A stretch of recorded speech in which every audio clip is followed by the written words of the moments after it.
Can you think of a time in your life where you're maybe not going the best direction that you wanted to go, right? Oh yeah. And sure. just think of that time. What do you think? Like, what do you think gets you out of that place? Because I think me and you have similar stories, but we have different solutions, but they both worked. And so, like, I think I've talked a little bit about mine. What do you think worked for you? And if you're comfortable sharing any of the backstory, go for it. But what? Maybe tell me about a time that you were struggling in life, and what do you think helped? But maybe just start with the struggle part. Can you tell me about a time where you weren't doing so well? Oh yeah. Well, you know that I've struggled with addiction. Yeah. Yeah. So maybe talk about that a little bit, because I know that about you, and I want you to share only what you're comfortable with.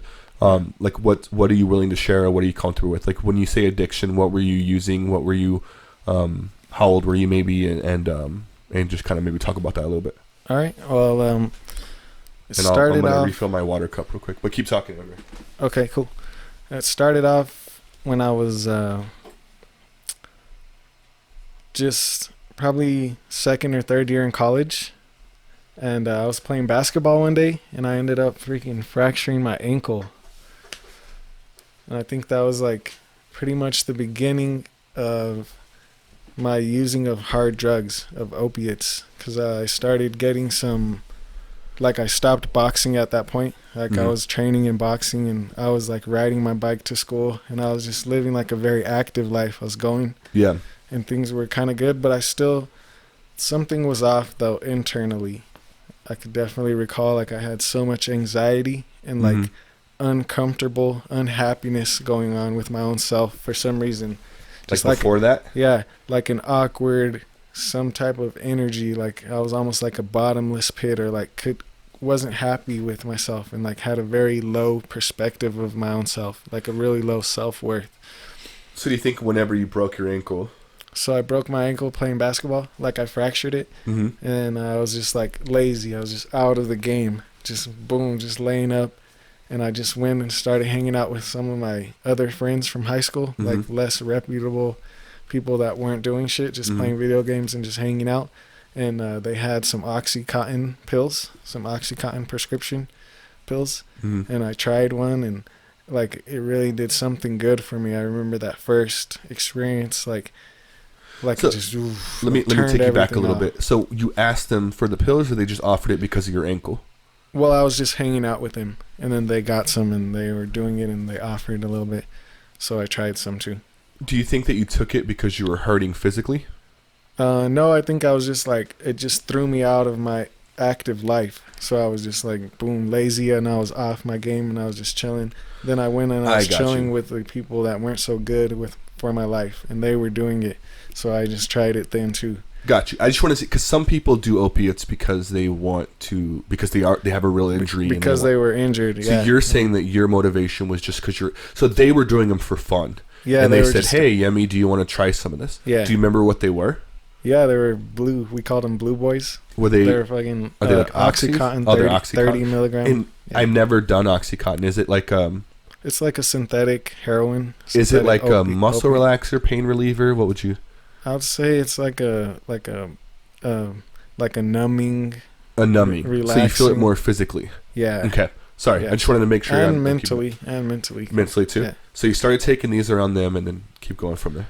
So I was just messing with those. Like it just started off this whole thing. Like all of my everything else in life kind of took a back seat, and I was just hanging out with these friends of mine that weren't doing much, and just doing the same shit and just getting high. It became like a cycle. And I was just doing these prescription drugs for a while. Like my grades started falling, my performance in college, like boom, my relationship with my brother who was boxing, everything started boom, boom. Everything like steadily degraded over time. Degrading.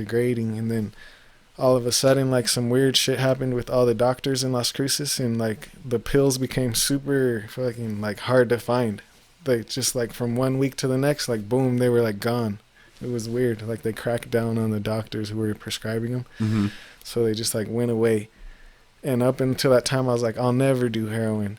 But then that day came, and I was like, damn, these things just got way more expensive. I was like, let me just try some of that cheap heroin. So I just... was after like about 3 years of doing... Did somebody tell you that? Like, did you know that it'd be a similar high? Like, was there... You don't have to give their names, but was there a friend or someone that said, hey, since these aren't around, you should try this? Yeah. Okay, so that's where you got the idea from? Yeah, and I kind of knew it's like hanging around with the same people in a way. Mm-hmm. Like it was like a similar circle. The ones that would do the oxys were mm-hmm. also in the same heroin circle or whatever. Mm-hmm. And then so I started doing like the harder drugs at that point, like heroin. Started doing heroin. What was that like, man? I don't know if that's a hard thing. It was very similar thing. Just like a little bit stronger, a little cheaper. If like you were explaining to someone that's never done anything remotely like that, right? Yeah. How would you say, like, do you feel warm? Like, what do you think? Yeah, you feel warm, numb, kind of, and more like super relaxed, say, right? Almost like falling asleep. It's like really? Super downer. It's a downer, just turning off all of the anxiety. So when you first did heroin and you got off the oxys and then you went to the heroin, was it better than the oxys, would you say? It was stronger and cheaper. Yeah. I wouldn't say better. Very similar. But at that point, I already like could admit to myself that I was like very addicted and like had a big problem, and it was already causing huge issues in my life using the pills. Oh man, that's... So I guess when I ask these questions, I don't want anyone to think that I'm asking them because I'm like...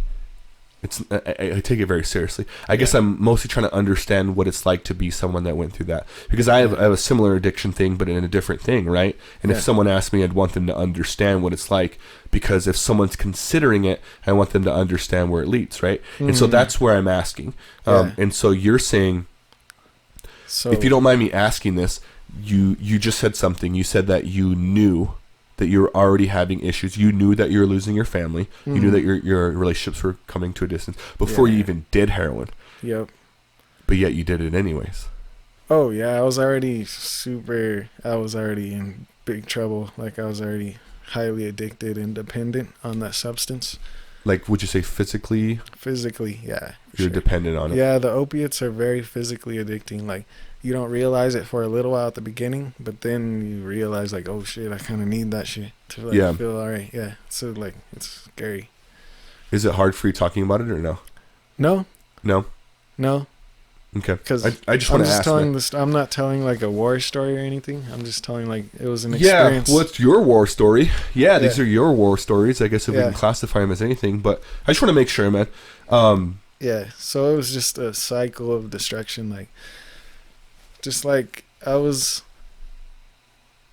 know, I think like the problems just continued to mount, but all I was doing was just needing to get high, you know? Mm-hmm. So I was never like taking any solutions. Things were only getting worse.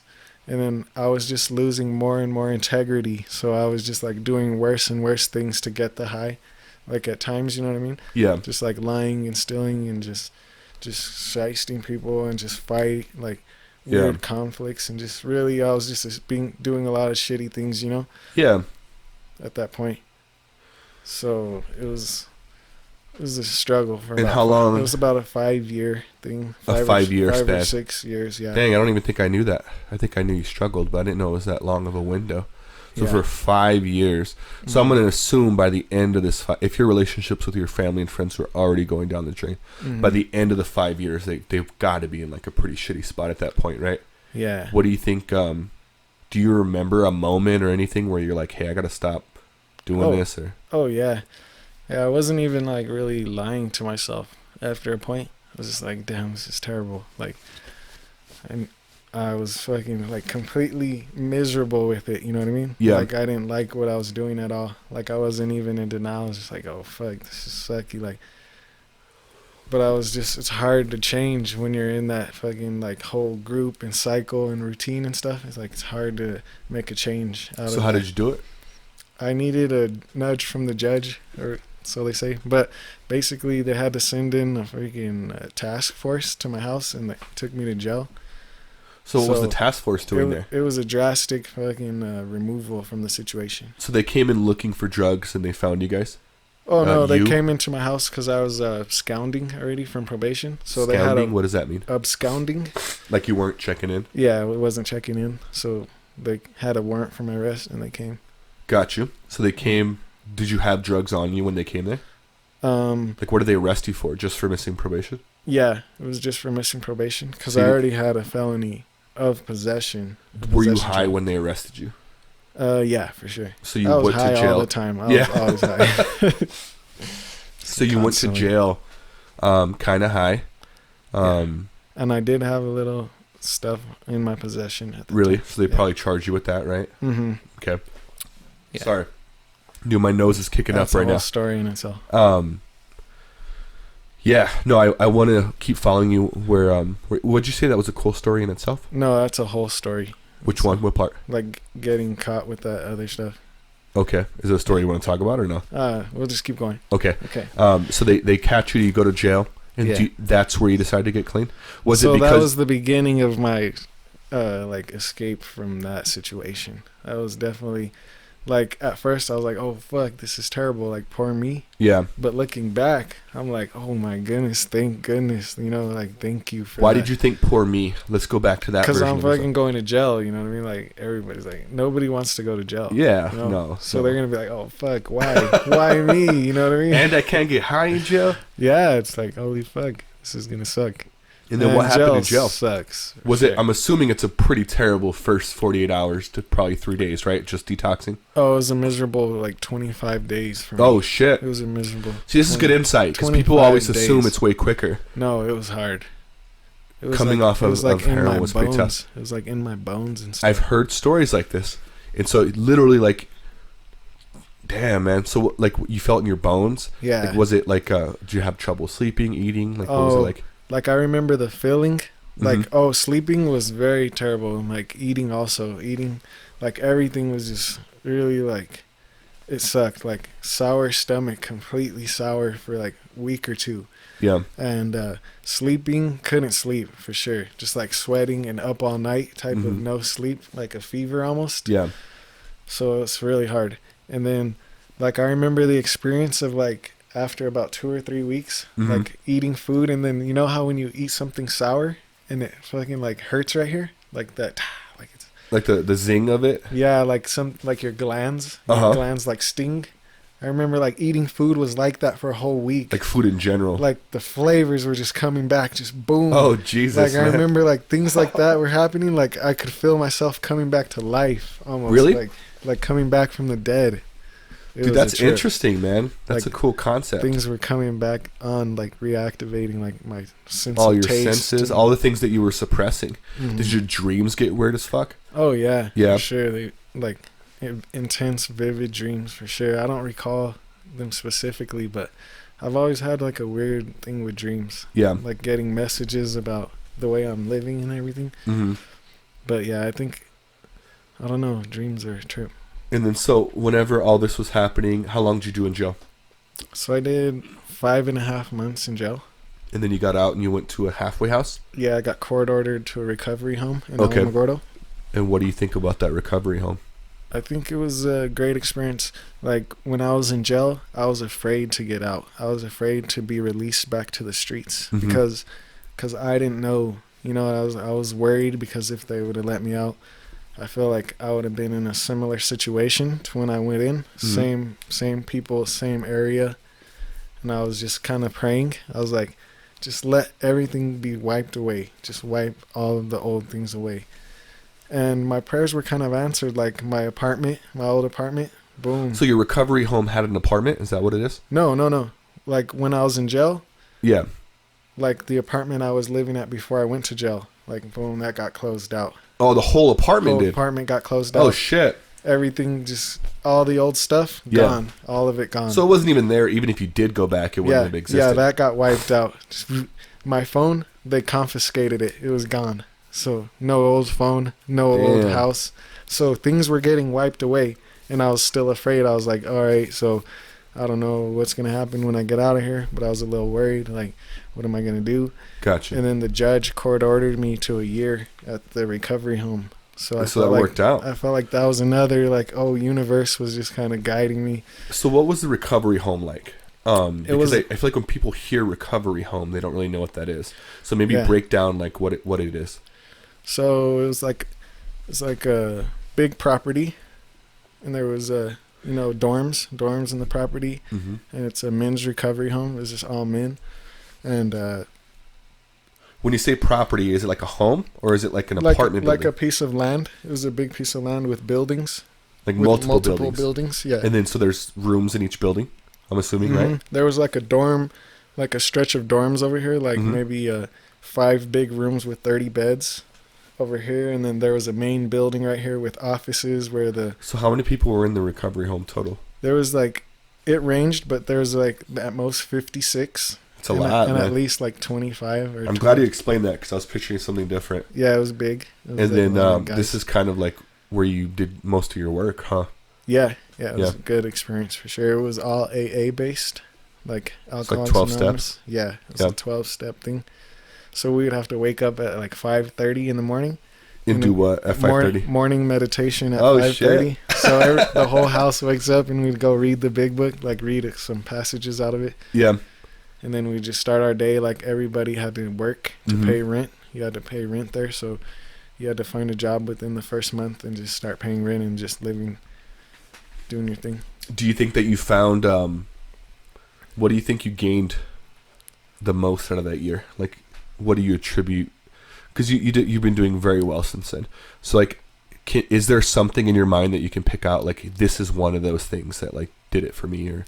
It was having this. Was it the structure? Was it the motivation, ambition? Was it just being in a different place than your old apartment? What do you think it was? I think it was all of those things put together. Yeah, I was just boom. It was like a timeout, new city. I was just only responsible for myself. So it was all my time was just me time. I just had to learn how to live. New with city myself is Alamogordo, right? Yeah, unfamiliar city. Not too far away, but just an hour. Far away. enough. Yeah, that's pretty cool.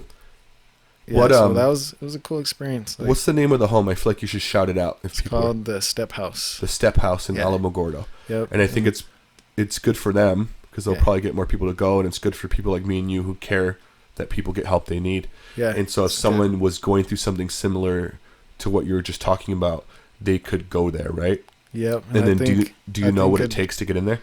Could someone just call that place? Yep. You can just call. And then you just got to be serious about your recovery, right? Mm-hmm. Do you have to go to jail to go there? No. Okay. Not even. Is everyone listening? You don't have to go to jail. You could just call. It's a good place to go. Yeah. But you'll probably go to jail. I think it takes a drastic relocation or uprooting to change out of that situation. Yeah, which is why I made the comment you'll probably go to jail. And when I say that, I don't mean it in a sense of you're a loser, you're going to go to jail. I definitely don't mean that. As someone who's been to jail, I'm saying that you're probably going to go to jail, meaning sometimes it takes, like you just mentioned earlier, a moment where all you're thinking about is, fuck, I'm going to jail. I'm ruining my life. Sometimes it's a moment that actually saves your life. Yeah. You know what I mean? What's the point in saving your record and all these things if you're not alive to have one? Yeah. Dude, I really appreciate you talking about if you look back in that hindsight, part of it. Say it again? I mean, looking back in hindsight, it was what I needed to change.